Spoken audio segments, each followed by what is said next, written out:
রাধে রাধে বন্ধুরা, দেখো এই কফির বড়া ভাবছি করবো।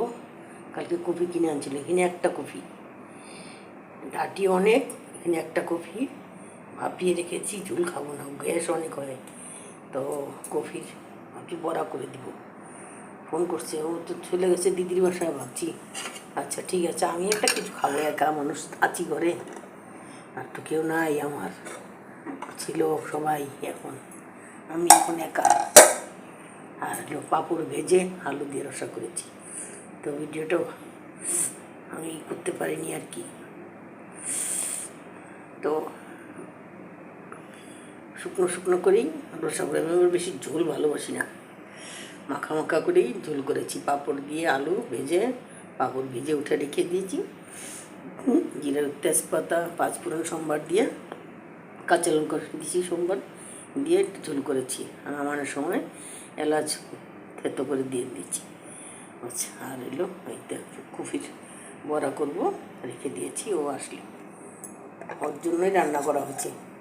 তা আমারও না খাইলেও হয় না, খেতে হবে, ইচ্ছা করে না একা, তাই। তো এখানে ভাত, এই বড়া আর এই রসা করেছিলাম, আর লেবু রাখছি এখানে।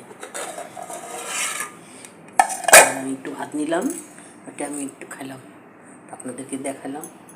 তো আজকের ভিডিও এখানেই রাখছি।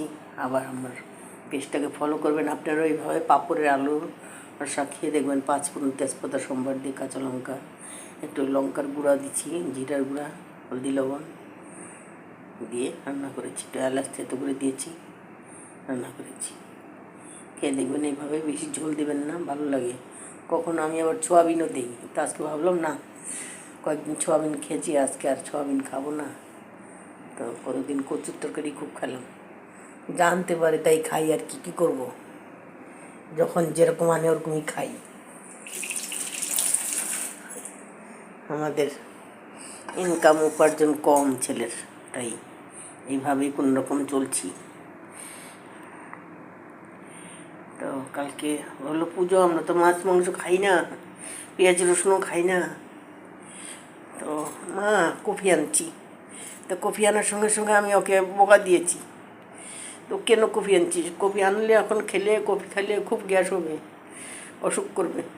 তো ঝোল আর করিনি, তাই বড়া করার জন্য রেখে দিয়েছি। ও ভাবছে আমি একা কিছু খাবো না, রান্না করে আমি আসতেছি, তাই রান্না করেছি। তো এটা দিয়ে খেলাম একটু ভাত, না খেলেও হয় না, তাই খেলাম।